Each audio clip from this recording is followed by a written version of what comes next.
But I feel like social media should really be called unsocial media. It's turned us into these just like regimented beings that are like, oh, you say good thing, I agree with good thing. And I think, why am I doing it is the bigger question. Where are your clients coming from? And they're coming from being in the room with you, having an actual conversation with you, especially if your product or service is over $1,000.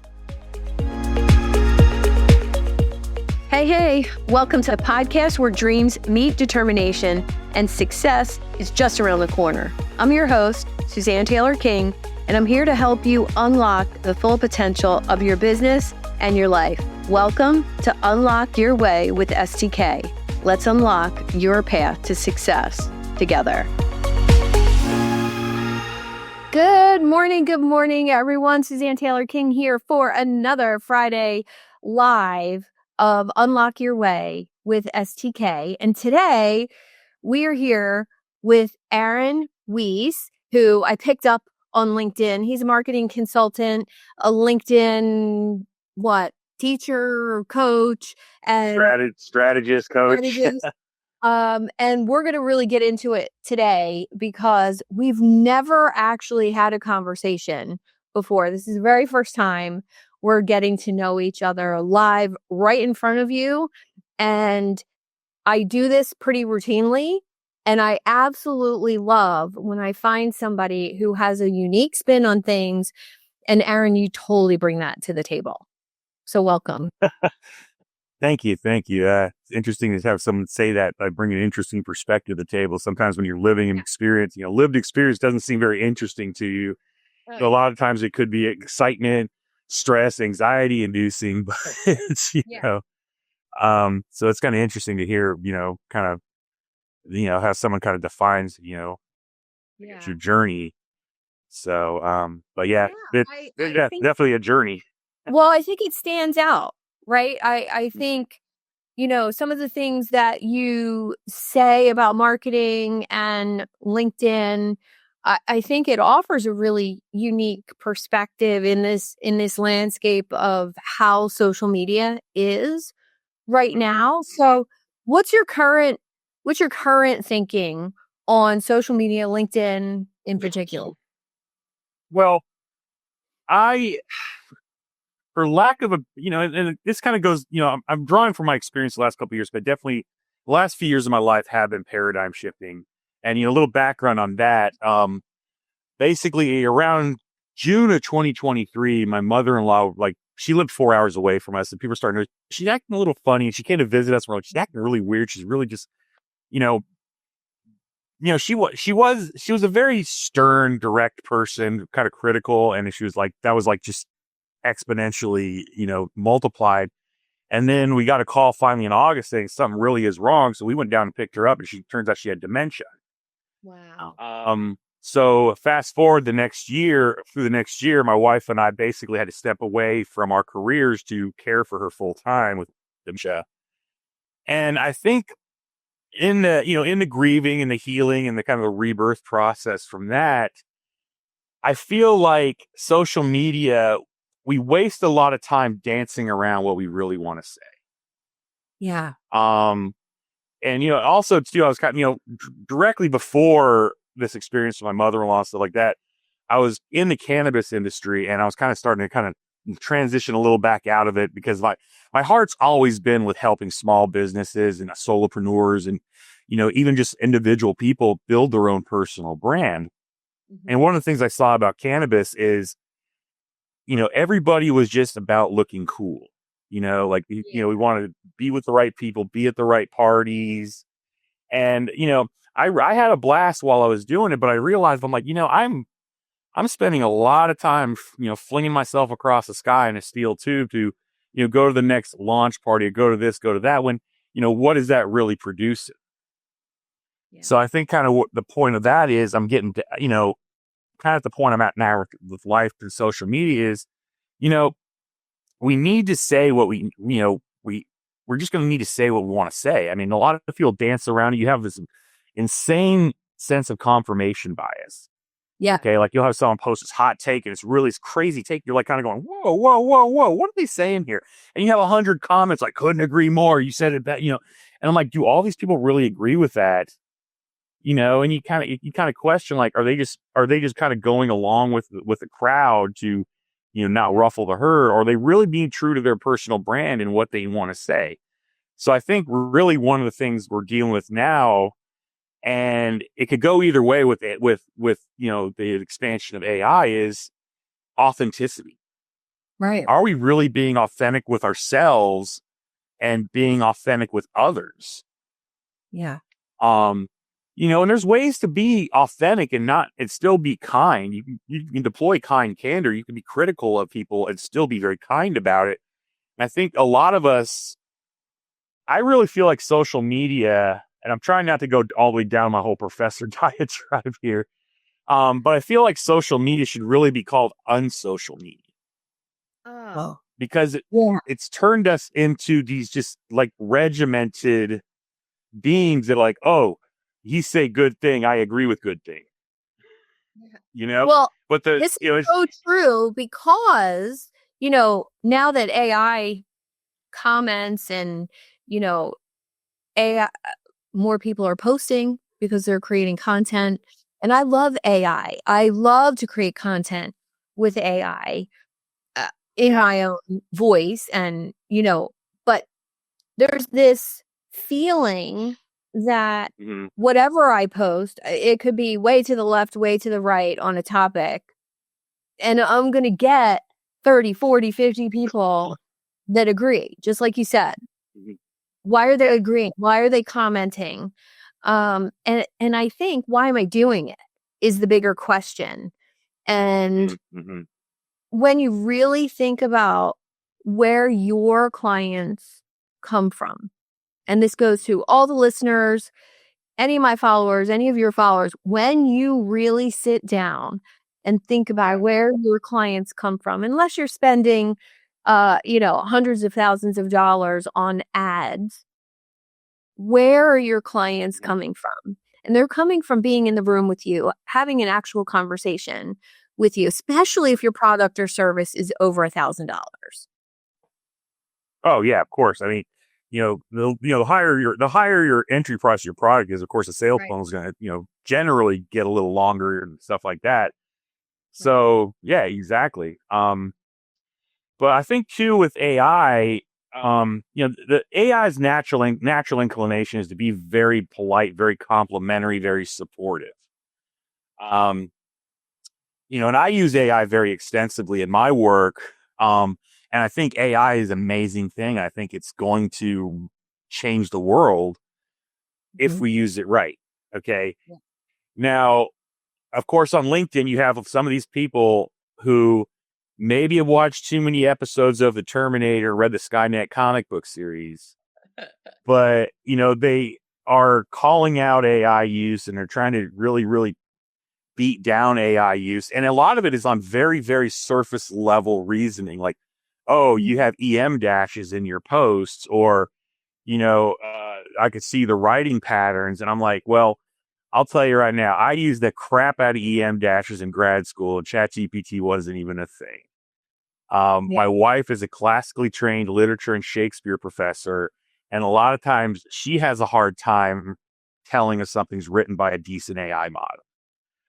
So how do you have, Joe in the sales department all of a sudden is a rhetoric expert, for lack of a better term? Do you think that comes from lack of knowing how to use it, and lack of knowing how to use it so that it actually sounds like you? That's probably the case in a lot of scenarios there, but I think the big thing, and this is what drives a lot of people's actions, I mean, it's a no-brainer, is the F word, fear. Yeah, fear. Okay, we're afraid of what we don't know. And I was having a conversation with a consulting client. We're working on his LinkedIn, and I'm solidly in the middle of Gen X, and so is my client. And I go, well, have you ever used spell check before? He's like, oh yeah, I use spell check all the time and use it for 30 years. Yeah, that's AI. Or do you remember Clippy from Microsoft Word back in the day? Remember Windows 98 Clippy? Clippy's AI. Okay, so we want to talk about, some slippery slopes here or whatever, but, you know, everybody's used AI. And I feel like, I don't want to dog the people that are kind of coming down on AI because I understand the reasoning is fear. Because if you look at most of these people that are coming down on AI, they're your creatives, and they're the ones that see their, they're kind of their career dissipation light blinking really quickly back here, Yeah. and maybe they're kind of at a stuck point saying, which direction do I go with this? Mm-hmm. But at the same time, I feel like the ones that are still doing that might be a little late to the game, because there's a lot of people riding the AI train and it's left the station, and anybody that's still really doing that is just shaking their fist at the clouds that left, the train's left. Yeah, I remember about a year ago, I learned how to do AI photos, and they've gotten better and better and better, and I've gotten better at doing it. And I posted some of my results, not only my photos, but a couple clients in an AI group on it. And this is an AI group. This is an AI group on Facebook that's huge, that I am actively posting in and learning from the group leader. And I posted all these photos, and there was all these wonderful comments. And then there was one comment and criticizing every photo. Oh, this is wrong. This is wrong. This is wrong. This is wrong. This is wrong. This is wrong. And it had to have taken more than 20 minutes to invest the time into blowing up my images and saying that the hook on the doorknob was wrong, and this was wrong, and that was wrong. And just out of curiosity, let me see what that person does for a living. They're a photographer. And I thought, why are you in an AI group if you're going to criticize and be fearful of it? And that's when I started educating writers and photographers about, it's not going to take away from your business if you learn how to use it. It's going to add a revenue stream. It's going to add to your skill set, not take away from. And I love that perspective of yours. When it comes to marketing, it's going to add to your marketing abilities. It's not going to get rid of marketing agencies or consultants, but those people who don't embrace it and at least learn it are going to be left behind. Imagine if you or I were still carrying around, remember when the cell phone, or wasn't even a cell phone, what was it? Satellite phone? The giant thing that we used to carry around in our car that was bigger than a phone. Yes. Imagine if we were still showing up carrying one of those, or a beeper. How about a beeper, a pager? That was super hot in the 80s. Yeah, it was. Oh yeah, totally. Yeah. Well, one thing I have learned, throughout life is no one is more determined at the right than someone trying to make a point. Yes. Okay. And a perfect example this morning, I ended up having to block someone about 40 minutes ago this morning because I had a post, showing off one of my recent tattoos. And, you see my post, I have it, I'll post some, I have a little marketing lesson. Well, this guy straight up said, is that what you call a good tattoo? If so, you need a new artist. Oh, wow. Yeah. And I, at first I responded, I'm like, well, that's kind of a shitty thing to say. I mean, I think maybe we need to talk about how you communicate with people. And then he comes in with the gaslight, oh, I'm sorry, I hit a nerve guy. And, what was his whole point of that comment? Okay. Yeah. There couldn't have been any productive meaning. And I looked at this person's profile. Okay. I probably should send him some information on male pattern baldness. But I mean, hey, I'm 50 and I still have just about all my hair. But you look at some people's comments and you kind of go, well, what's the point of that? Are they just trying to be an asshole? Or are they just trying to, what, there's no point to it other than just to be a big jerk. That's how you know you've made it. Honestly, when you're able to be on social media and actually receive criticism or get nasty comments, that's how you know you're doing a good job. Like, I think that should be the goal. The goal should be to strike a nerve or not upset. I hate to use that term, but if I am standing in my true authenticity and I am provoking thought, some of those thoughts are going to be negative, Yeah. and that's okay. Oh, it's perfect. It's perfectly fine. And, but and the thing is there, and I always try to look at it this way too, is a lot of people in society nowadays are hurting. Yeah. We have a mental health crisis in this country. Um, and, so you kind of got to look at it with that perspective. Yes. And, I actually, believe it or not, I learned a lot of the skills that I use for engagement on LinkedIn from when I was, I was late to the game to get my college degree. I got my bachelor's at 43, master's at 40, or bachelor's at 41, master's at 43. Immediately got hired on at SNHU to teach. I've been teaching there for 6 years now at 49. So I was kind of late in getting my degree. But one thing I really learned was, I was taking online courses, of course. And, we had those threaded discussion boards. If you ever taken an online class, you have these, okay. And I'll tell you, 95% of students that take online courses phone it in for those. Okay. I can't tell you how many, I still have not figured out how you can write a 5-paragraph response just saying great post. It's. I don't know. I've been in those courses, and yeah, that's a skill. Well, So yeah, exactly. So I try to kind of take that. I kind of try to take that skill and kind of direct it the right direction. And I go, and this is exactly how I, kind of be the place I grade from is, does this can further the conversation in a productive manner? Mhm. And I think everybody that posts or replies should maybe kind of look at things with that eye and say, okay, Yeah. is this going to further the conversation, or what I call a brick wall post? Okay, those, oh great, great post. I agree. That's a brick wall. Okay, what are you going to respond to? Thanks. Okay. So I tell my students and also my consulting clients to do one of 3 things when you respond. Okay. Either agree and add.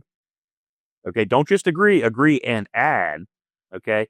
And if you have sources or can show receipts, even better. Yep. Disagree why and make your point in a kind manner with proof, or ask a probing question. One of 3 things, okay? And those can almost guarantee engagement in a LinkedIn post or online class or anything, okay? Yeah. Because it almost obligates the person to respond. And a lot of times when I respond like that or reply with a probing question or something like that, and I get just dead noise from them, I go, okay, they're posting for getting for posterity. They're not necessarily interested in the engagement. Now, you have some of these gurus that, they'll get 700-800 comments on a post. I get it. You're not going to respond to my comment necessarily every time. That's cool. Right. But I do see people with like 3 to 5 to 7 or well under 10 comments, not even taking the time to respond to a meaningful reply to their post. Yeah. So, either their strategy on LinkedIn isn't tight, their engagement strategy, or they're just posting for posterity. Well, I think So, that's a huge misconception about social media in general. And there's a couple of people that I follow, that have 300,000, 600,000 followers on LinkedIn. So every post they make, 1,000, 2,000 comments. And, that, like you said, that would be impossible to engage with all of those people. But I noticed that most of those comments are just comments for comments' sake. It's just to be noticed on that person's post. Like, who's going to be the first to comment and get 1,000 views of their comment. So they try to be lengthy, they try to be smart, and they're using AI to do it because all the comments kind of read the same.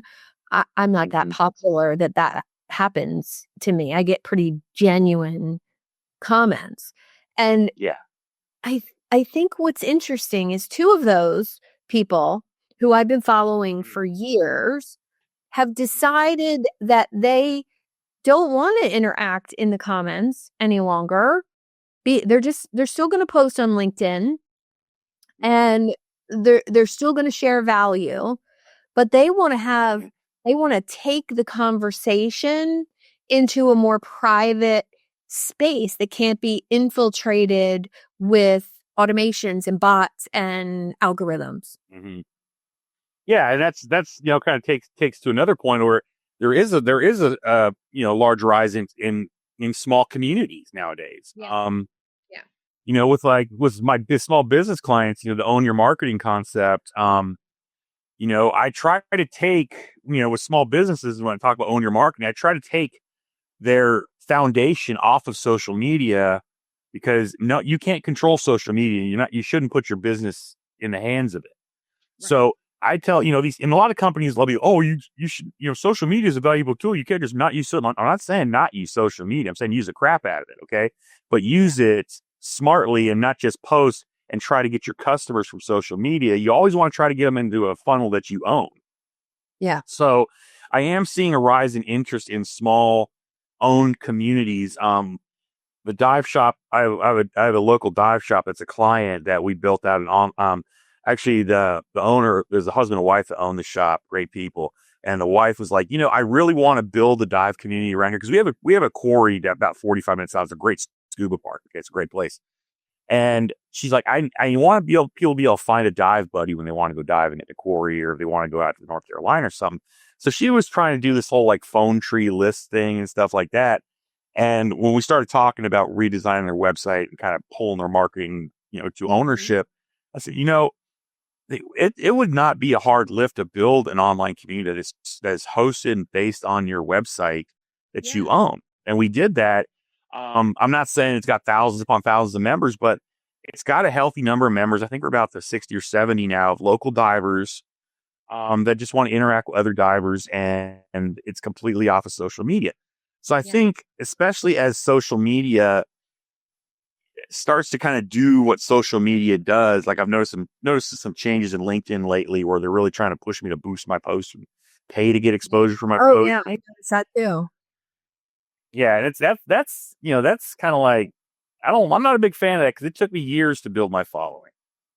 I don't want to have to pay to have my following see my messages.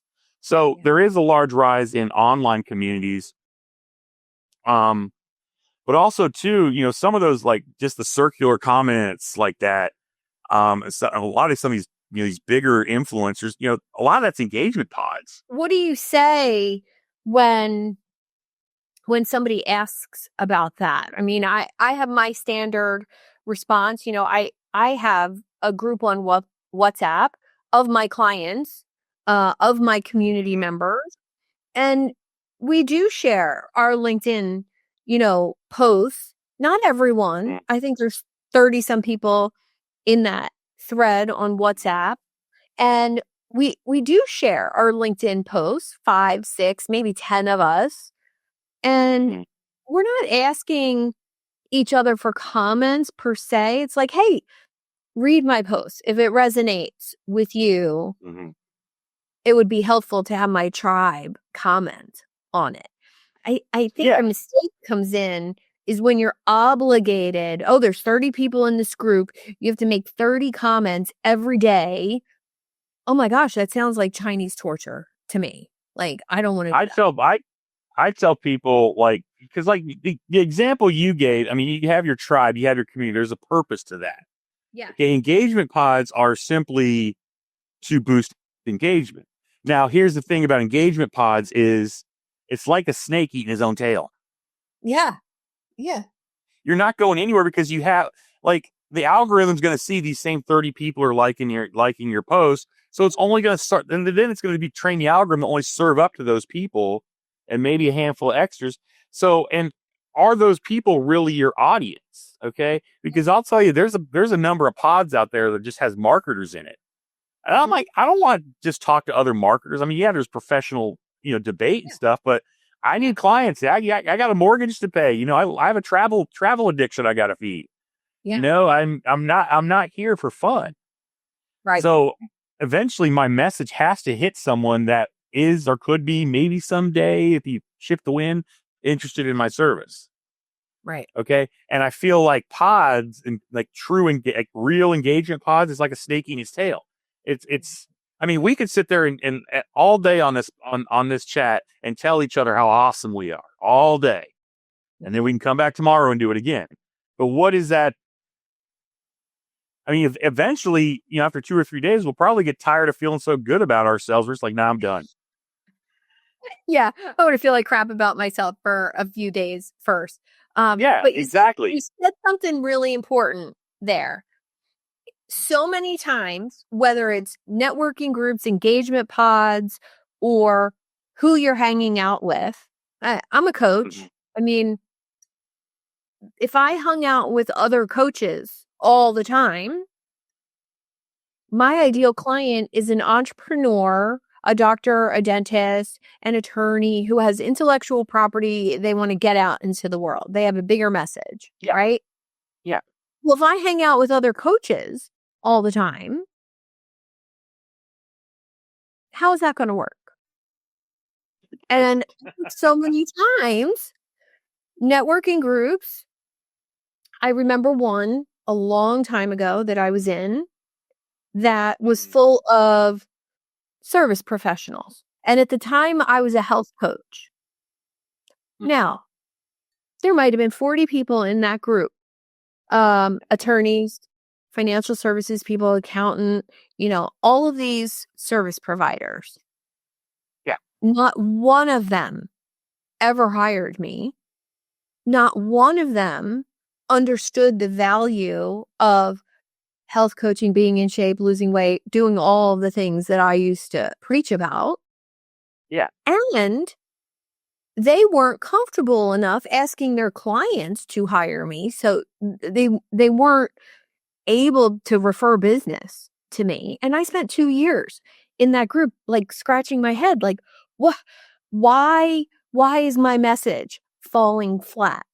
And it's because I was hanging out with people who did not understand the value of what I was doing or the value in reciprocity and introductions and referrals. And when you hang out with people who do the same thing as you, and that can be really, really valuable at a high level in a mastermind group. Yeah. But if that's all you're hanging out with, how are you going to ever meet your clients? Yeah, it's not a solid lead gen strategy. No, definitely not. Definitely. Yeah, and like I was, I joined a couple of like local networking groups, and I had a very similar experience. One of the groups is a very popular national group, they had local chapters, and they said, "Oh, well, we have a space for one person in digital marketing." Mm-hmm. Okay. And that was like, well, I mean, I kind of can do and sometimes do digital marketing, but that's not really my shtick. My shtick is, getting the client set up 12 to 18 months down the road. They're good to go. I'm not really going to do a lot of hands-on running digital, but that's the only real option they had. Mm-hmm. So I'm like, okay, I'll give it a try for a handful of meetings, but I was kind of pushed into this little box to say, oh, this is Aaron. He offers digital marketing. So do I either say, okay, screw it, anybody that comes from this, I'll just have to do social media strategy for or whatever, because I need clients at that time. Right. Or do I take the time to say, well, actually, the group said that was the spot, but this is really what I do. And a lot of times, I would say my experience, 80 to 90% of the people in those groups were not there necessarily to network. They were there to get business. Yeah. So they would only open their ears and eyes when they were given their pitch at the group. Yeah. And, so it was like, I would get up at, these meetings were always early ass morning too. So like 7 o'clock in the morning. No 7:30 in the morning. Nonsense. Stop it. Yeah. I don't get it. But, yeah, it was like I'm up this early in the freaking morning, Mhm. and then some of these networking groups, the costs of membership Mhm. is insane, and they frame it like, oh well, this whole group of 150 people referred $5 million in business last year, Mhm. which sounds impressive until you realize you have a handful of commercial real estate agents in there. Yeah. That's one or two transactions passed back and forth that they're basically, putting the whole weight of the group on. Yeah. So I think with networking groups, I think you really have to find the right one. And I think that's the challenge there. Do you actually are going to network, do this to get leads, or are you just going to do it to, be a lead? Yeah, I don't think any networking, no matter what level, I don't think you can do it to get. You have to be in the position to be the giver. Um, and I look at it kind of differently when I think about people to interact with. Do they have people? So if I'm going to provide value to a community or give a talk or have a referral partner, does that person have people? And I mean that in kind of like three different ways. Do they have a list? Do they have an established presence on social media? Doesn't have to be huge, but are they posting? Are their profiles set up properly? And then how are they currently attracting their clients? And if it Mm-hmm. doesn't add up to me, then I kind of know that that person is not going to have extra people for me. Yes. And I the I think that's that go ahead. I think like you said, that vibe, that kind of one person, a Yeah. lot of times that vibe will kind of go to a large population of that group to where that, you know, and I'll be honest, I'm an introvert. Part of what I teach at college of personal branding is the MBTI. So I know where my MBTI type is. And trust me, there's no part of my MBTI that says I'm cool with 7 a.m. roundtable networking meetings. Yeah. So I tend to be maybe I don't want to say a little extra, not extra critical of them, but I do take them with kind of definitely a critical eye to, because also too, especially now in my life, this kind of this post mother-in-law, rebirth thing. I guess for lack of a better term, I don't have nearly the capacity for bullshit.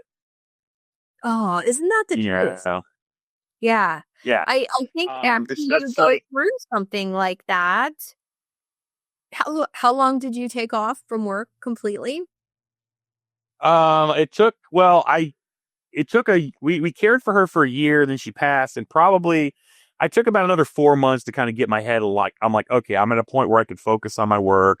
I'm Yeah. interested in my work again.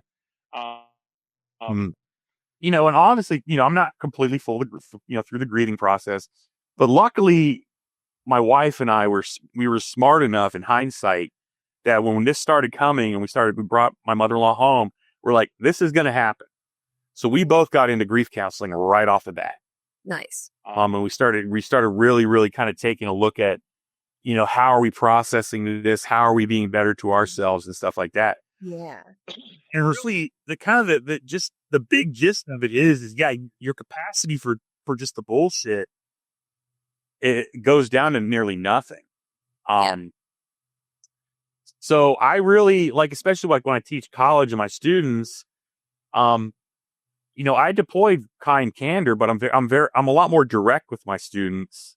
Mhm. Like before like a student would come to me, hey, can I get an extension on this? I'm kind of behind. And, before I'd be like, yeah, whatever. We'll see what happens. And, a lot of times a student would fail on that or whatever. But now I'm like, okay, let's look at this whole picture. Have we solved the problem that caused this yet? Or are we just creating more problems and perpetuating this down the road by me giving you extensions? And that same thing kind of goes in the, professional world and the LinkedIn world is, you know, when I look to reply to something, I go, okay, can I reply and add something, like the one of the three? Okay. Can I do that well and while still being kind? Yeah. And I think that's a different lens than before where I was just, let me support, let me raise up, that kind of thing, to where now I realize, I want to get my work done so I can go enjoy my life, so I can go hang out with my wife, so I can go scuba diving, whatever. Yeah. So definitely the hustle grind culture, that desire kind of goes away. When you have something like this happen in your life, you kind of have to rebuild yourself a little bit.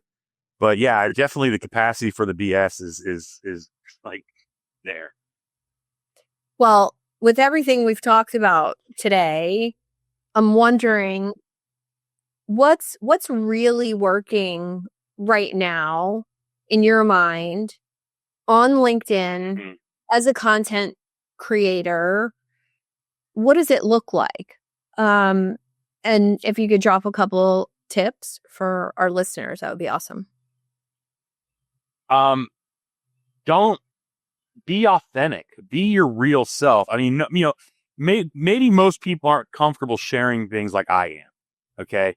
But to me, the sharing is a lot of the healing part. Okay. Yeah. Maybe people are very private people. Okay. But you can be a private person and still be authentic. Yeah. You can still be very real. And Yeah. I think a lot of times people, they, I spent, several years in the corporate world back in my 20s before I realized it just wasn't for me. And I think the reason why was you just have so much of that surface level, how's the weather, water cooler talk. Yeah. Okay. Where people don't really learn, because all business, everything is transactional as people. Okay. You have to understand people. Someone with great communication skills and great people skills and a solid level of empathy, in my opinion, can write their own ticket in most any professions, aside from the ones that require advanced training. Okay. But really, because one, I don't care how high performing you are. No one wants to work with an asshole, Right. you know, and, but you want to, and life happens. We're all going through things in life. Okay. So, and, maybe this comes from kind of a place for me of, I have, I learned a term about 6 months ago called empathy burnout. And I don't know if you're familiar with that term at all or anything like that, but we've all come through COVID. It's like, show grace, be empathetic, show grace, but see, a lot of times, when you're showing that empathy, you forget to show yourself empathy. Oh, so true. Okay. So at the end of the day, you're like, why am I so anxious? Why am I stressed out? Why is my heart pounding all the time? And it's because you're giving and giving and giving, but you're not worried. You're not caring for yourself. You're not feeding the child inside that needs to hear great posts. I appreciate you. Yeah, you're right. I support your post, or any of the other 100,000 AI generated comments. Yeah. So and that's kind of where I'm at is, I am an empath. I do feel others' pain a lot, but at the same time, I have to protect myself a little bit. Yeah. So, if something's not worth my time or something I see could be toxic or something like that, I don't wait for all the red flags to pile up anymore. Yeah. I like that. I show myself empathy. Because you can't pour from an empty cup. And that's one thing I learned as being a caretaker, because being a caretaker, especially for someone with dementia, will rip you down to your core. It will take you down to your bare studs and to where you're like, who are you when no one is cheering for you? Mm-hmm. And then you realize that at the end of the day, you have to love and cheer for yourself. Yeah. And I feel like in the past several years, the whole gist of the world is, everybody's got problems, show all the empathy to others, but no one ever says, you know what, love yourself, care for yourself first. Well, Put your own oxygen mask on first. That's part of authenticity to me, is honoring that I don't start work till 10 o'clock. Mhm. That morning is for me. That's my deep work time. That's my exercise time. That's my, I do have some family time in there too. And then Mhm. Yeah. Fridays, I'm done at 3:00. I don't want anything on my calendar after 3:00. And as the summer comes, it's going to be 1:00. And that's how I take care of me. I don't, I think authenticity is about being real. Yes, I'm very transparent about my business journeys, my partnerships, like things that I go through. But there's certain things I don't talk about on social media. It's none of anybody else's business, right? And Absolutely I not. think Yeah.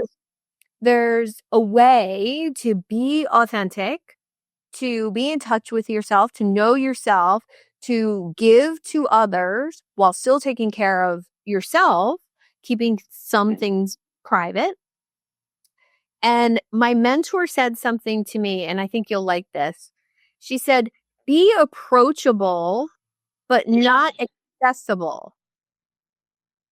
And so to me, as I grew in popularity and more people wanted a piece of STK, they wanted time with me, or they wanted to be able to text me, or, oh, let's have a weekly call.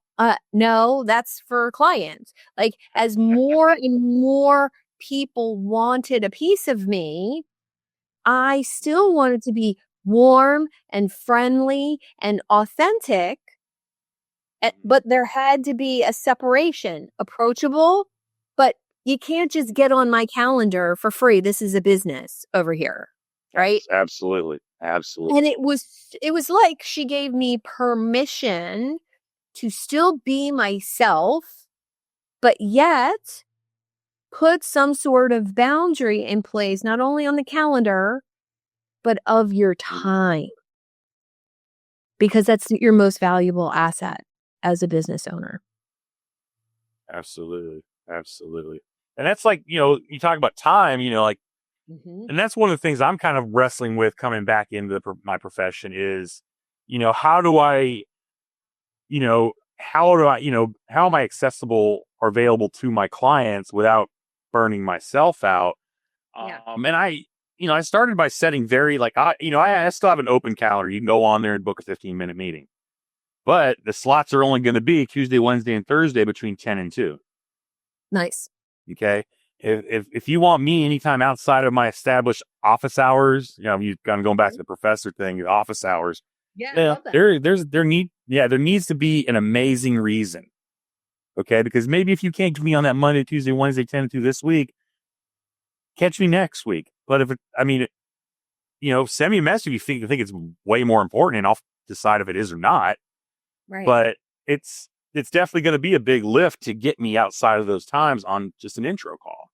Yeah, I love that because um I had a meeting a couple weeks ago with a very brand new person who was introduced to me, and that's the only way to get on my, free 15-minute call is if one of my valued connections introduces us. And typically it's for a client. Like, oh, you should talk to Sue. She could probably solve your problem.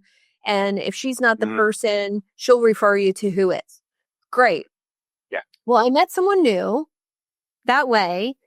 And right away, he wanted to introduce me to like 8 people. And I was like, whoa, I don't have time for all that. And he said, what do you Yeah. mean? I said, I have 3 get to know you calls on my calendar a week that, my referral partners, that's for them to, refer me clients or whatever. And I said, Mm. if you introduce me to 8 random people who you just think I should have a conversation with, I said, my calendar is going to be full. There'll Right. be no room for prospects. And, and that just doesn't make sense to me. Uh, if you think one of those people could be a client for me or a member of my group, then yes, absolutely. But just to see people, to me, I stopped doing that a long time ago. I think you bring up an amazing point with that is, especially like, at my point in my life, and you kind of hit a certain age where you just kind of understand where you need to be. Yeah. And especially when you run a small business, you go, okay, this is the type and number of clients I want to take on, because Mhm. this is what's going to effectively pay my bills, and I really don't feel like doing anymore. Yeah. So you're very tight with your time, and you go, okay, I could take on this many clients, this many consult clients, this many marketing clients, yada. But aside from that, I refer it out because, Mhm. the hustle years, I think, are really way behind me. I have no interest in Yeah. doing the whole bro hustle porn thing. I did that for years. Um, but, give me a handful of clients that I work very well with, I can be very effective with, and I'm good. The rest of it is I'm going to protect my time, Yeah. you know, Same. and however that looks. Yeah, and however that looks different to every person. So I can't sit there and be like, Sue, this is exactly how you need to protect your time, step, step, and step, and step. And because that's not going to work for you. Right. We both have different lifestyles, different obligations outside of our work. So, and that's kind of one of the jokes I make in my personal brand is outsmarting the gurus, is because a lot of the gurus out there say, my way is the way, you're going to do this, only this, and you'll be successful. 9 times out of 10, they're probably not successful because, one method does not work for that person. And that, Yep. so, but I feel like, kind of taking this a little kind of maybe off the side here. I feel like a lot of times, especially on LinkedIn, we spend so much time trying to put each other in boxes. Mm. Okay. How many posts do you see a day, Sue? You should post this way on LinkedIn because it's effective. You shouldn't post this way on LinkedIn. If you want to be I know. successful on LinkedIn, do it this way. And it's almost to the point where by 9 a.m, I'm fucking nauseated. Sorry for Yeah. the bump. No, it's But because it's like all the same, and yeah. then they keep talking. They're all the gurus are like, oh, niche down, niche down, niche down, and it's like, what if I want to offer a couple lines of service? You know what? I offer LinkedIn consulting for professional solopreneurs and executives that want to build their LinkedIn presence. And I offer marketing consulting for small businesses and solopreneurs. That's two offerings there. Yeah. Are the LinkedIn police going to come and arrest me? you Yeah. know? So Well, I feel like I have LinkedIn. two very distinct ideal clients. And, one is for my membership and the other is to work with me one on one. They could be the same person. Mhm, One of my membership people could turn into one of my one on one clients. mhm, But mhm, when I think about how many times I was told, you can't do that, you can't do that, you can't do that. mhm, No, I, and mhm, I think what you're talking about putting into, a framework or a box or, I think that's why I'm so passionate about coaching in general, consulting in general, because mhm, it's for you.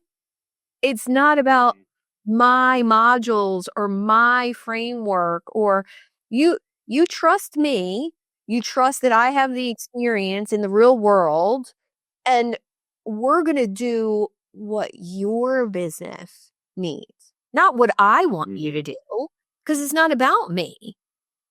Yeah. And I just think I love that you said that because it's really, really important to understand when you're in the marketplace choosing someone to work with Mhm, that you understand that it's about you and your business when you hire somebody, not mhm. how they want you to do things. Absolutely, absolutely. So I mean, yeah, it's just people just. I feel like if it's your business and you want because you have to ultimately run it and live in it. Right. And if you're not cool in your own skin, then life's gonna suck. And Yeah. also, I mean, you know, I have, I have two different offerings. A lot of times they mesh together in some way, but I have two separate offerings. I'm running completely contrary to what the gurus say. And I mean, I'm circling 20,000 followers probably the next month or two. I don't think I'm doing horribly there. I think I found my tribe. I'm found my tribe, and I'm continuing to build my tribe because if you could have 10 offerings, but if you convey your message right, connect with the good people, be authentic, your tribe is going to follow you wherever you go.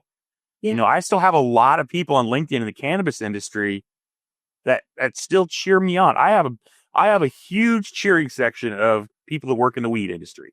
I love it. Okay. I love it. Because I mean, honestly, the cannabis industry is not the place for me right now, but I had a great amount I loved it in the cannabis industry. I had a blast in it. And I met some of the most supportive people out there, even though they're totally not in my ICP. Yeah. Guess what? They're supporting me still, and I think there's a lot to, you know, I think the niche down thing maybe works when you're first starting out. You have to have that really, really fine focus, but once you get to a certain point where you're actually getting in clients and you want to do something else, like I just launched another line of service, mainly my LinkedIn consulting, but you know, I'm direct, because I do work, my wife is also a professor. I do work in education. Is the job market that a lot of these high school college students come into is horrible. Okay. Yeah. So what better place, the parent, go to the parent. Hey, don't get your kid a stupid tie for graduation. Get them a set of LinkedIn consulting sessions. Let them build their online presence. Let them build their personal brand and start building relationships with key decision makers while they're going through college. So that way, 4 years later, they have a hell of a network, a hell of a following, and they could basically write their own ticket. I love that. I love Yeah. that.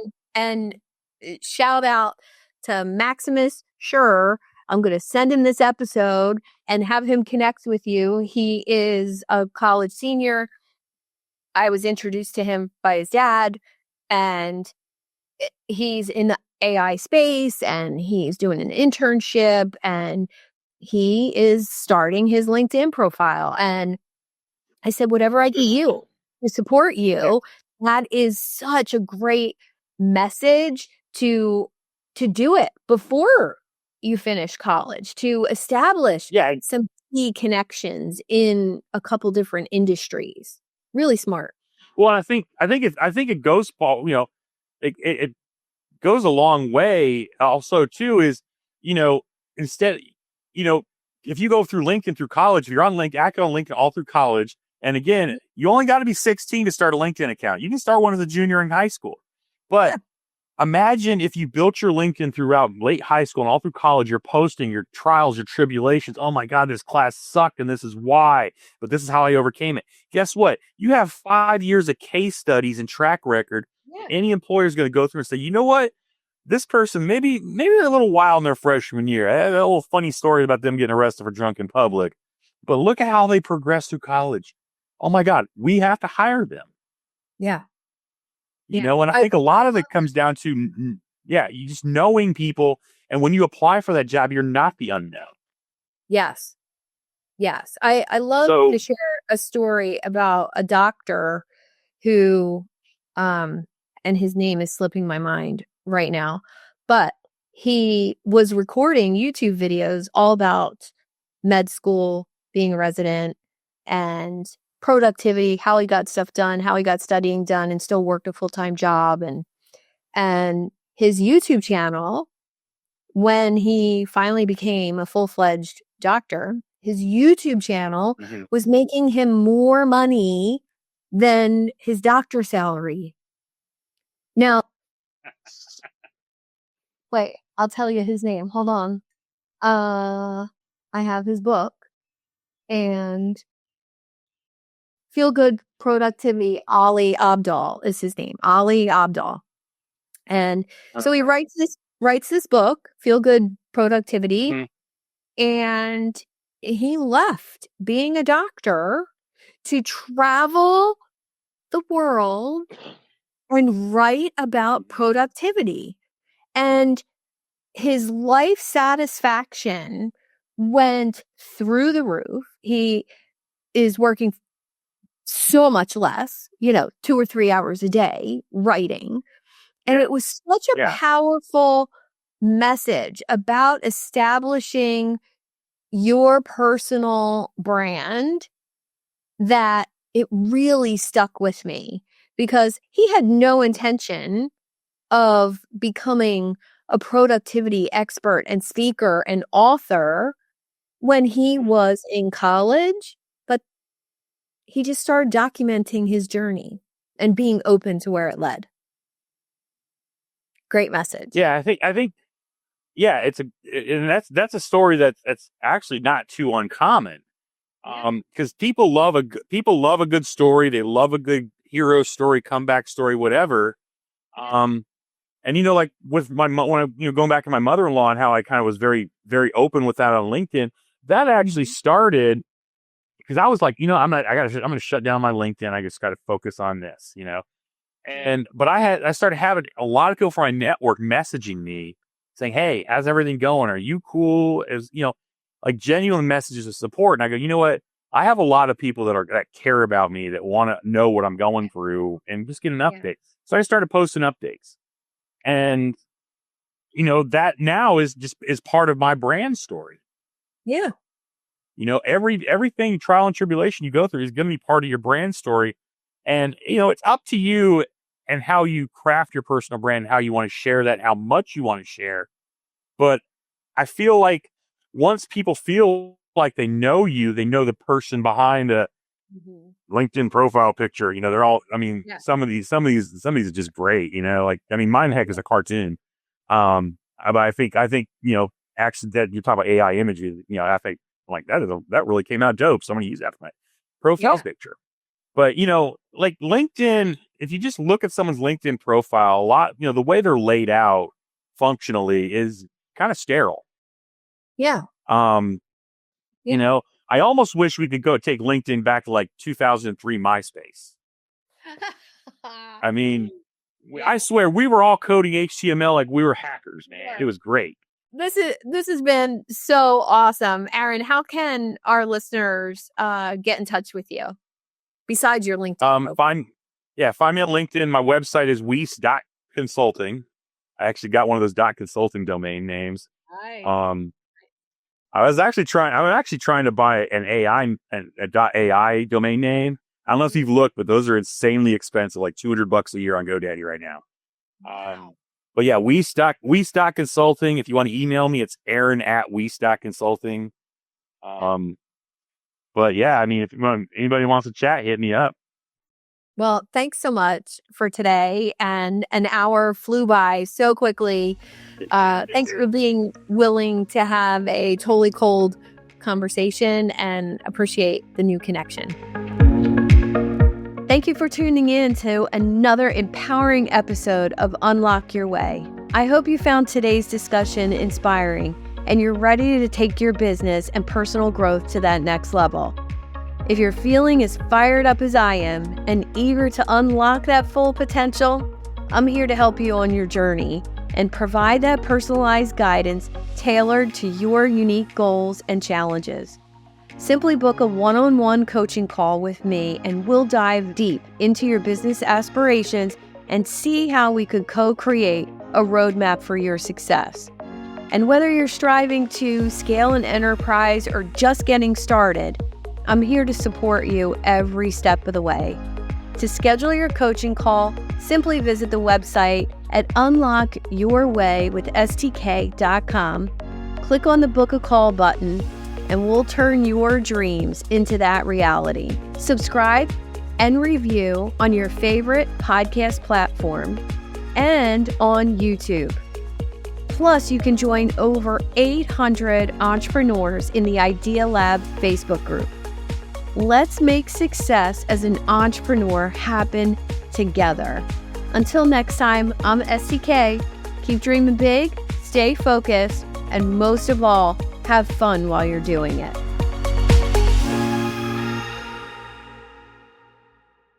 This show is powered by Media Leads. To get your next great podcast produced, go to MediaLeadsCo.com.